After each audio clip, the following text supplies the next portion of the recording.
Happy May, everyone. As you know, the beginning of the month means it's time for the roundup of the pages colored last month. And I have a few for April, so let's get started. First up, as always, is my Nissa Dirch Europa by Rita Berman. I did a few pages this month, and I've marked the ones that I have left. So I'm motivated to get these done. So anticipate seeing quite a few pages from this book this month. So I did this one, very simple with all my colors in it. As always, I'm using the limited palette of 24 polychromos pencils in this book. So that's all I'm using in the whole book. So it'll be a nice cohesive finish at the end. But yeah, so simple enough. That was fun. I was on another page. I tried a different technique for the stones and the bricks that'll show up in a couple of the other pages, but always good to try something new. So there was that. Then the next one is, I did both of these pages, not as a double page spread, but yeah, again, just with the same 24 polychromos. I think they turned out decently. This is the page, I can't remember where I tried this effect. I tried it on a small scale on a different one where I put down a first layer of different colors. There's green, blue, 3 different browns, and maybe that's it. But underneath the grays before I colored the stones, and I don't know if you can really tell on camera, but it just kind of made a nice mottled effect. So I ended up doing that in this building and this building as well. It didn't turn out quite as well on those because I just kind of drew in stripes of those colors. But the other thing I tried on this page, I started here as I decided to try to make those kind of a little abstract stained glass window, and it was fine. I liked it. So I decided that in this little village, all of the houses, or as many of them as possible, we're going to have at least a little piece of stained glass in all of them. So I sprinkle it in here and there on all of them. I think I'm going to count this tower as part of this house because I had already colored those windows before I decided to do that. I think I colored all of these windows, and these didn't make sense to have the stained glass, but nevertheless, they all have a little bit of some kind of stained glass in them. So that was kind of fun, just little scribbles. But yeah, so, and then once I got done with this page with all the browns and the grays, I was like, I needed pinks and purples. So that's where this page came in. And for whatever reason, when I saw it, I decided that the swan needed to be pink. So pink swan, there you go. But that's really the inspiration for those colors, is just that this page I used none of the pinks and purples, so why not, use them all over here. Yeah, so that was those 2 pages. And then the last one in this book was this collage page, and it turned out fine. I think this one was a challenge for me to do such a busy page with so many different things with this limited palette. I think sometimes when I try to use all the colors, all 24, it ends up looking a little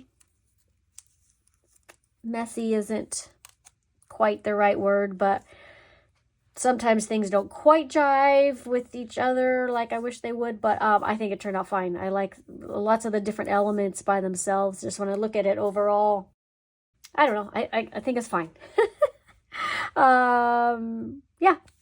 So I always enjoy this book though, and I'm looking forward to being able to do a finished book video for this very soon.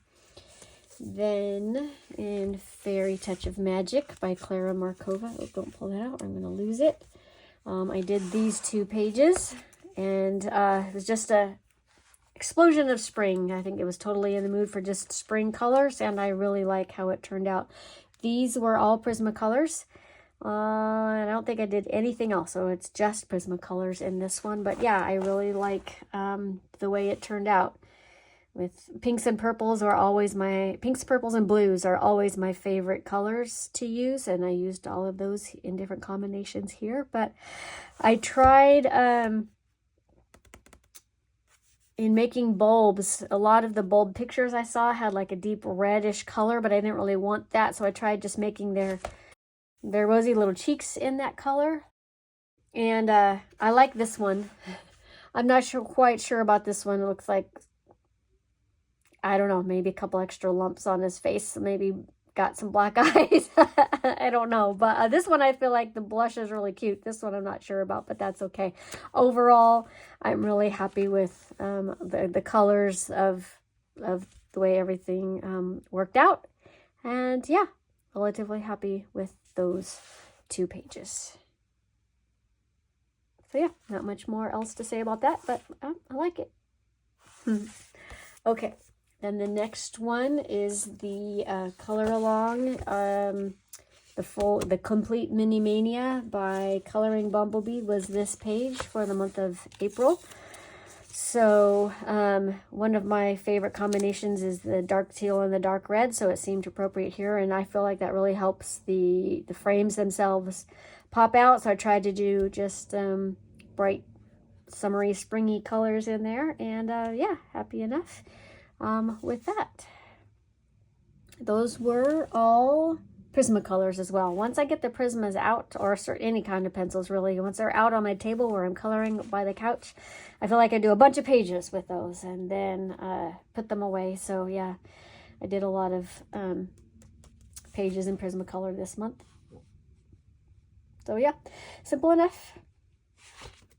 That was a lot of fun. So thanks, Coloring Bumblebee, for hosting that. And funny enough, I got a head start since it's yesterday, the 1st of May. I thought I'm going to start on the color along for May. So I started, and then I watched her video this morning, her recap for April, and I realized, because she said, and here's the one for May, and I realized I started coloring the wrong one. So I guess I will just have an extra. All I remembered was the carrots. So I saw this one. It's really actually supposed to be this one. So I guess I'm going to color 2 in this book this month. But that's okay, because it's simple and cute and goes quick enough. But yeah, so there's a little sneak peek of a work in progress. But you'll see the finished page at the end of this month.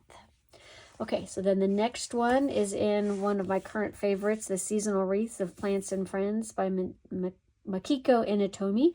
Excuse me. And it is this page here that I like. It was fun to color. I know I mention it every time, but doing these backgrounds with Prismacolors always takes forever, and I always feel like I could have blended it more, but overall I'm happy with it. I got the effect that I was going for this time, so yay.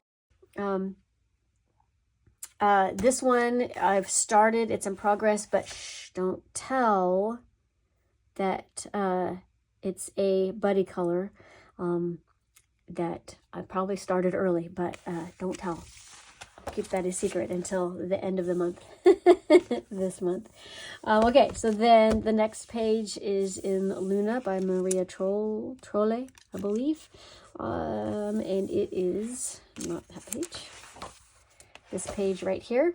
Funny enough, I've only colored 2 pages in this whole book, and these are them. I don't know why. I didn't really plan it that way. This is what caught my eye as I was thumbing through, and I could just imagine just sitting on a summer day fishing, and that's what caught my eye. So these were a combination of polychromos and erosion pencils, which always work really well in this book for me. So yeah, simple enough.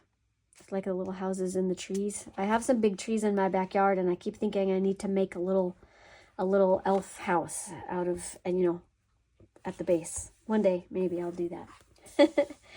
Okay, then this one is a,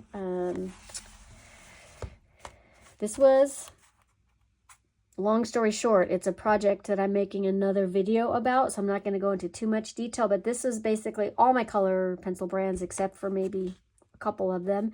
But that was a lot of fun. So obviously this is Small Victories by Johanna Basford. And yeah, I love the way the colors turned out. I wouldn't normally maybe have picked those together, but because of the challenge that I'm doing with them, I think it really works. And so that was a lot of fun. It's a little darker again on screen.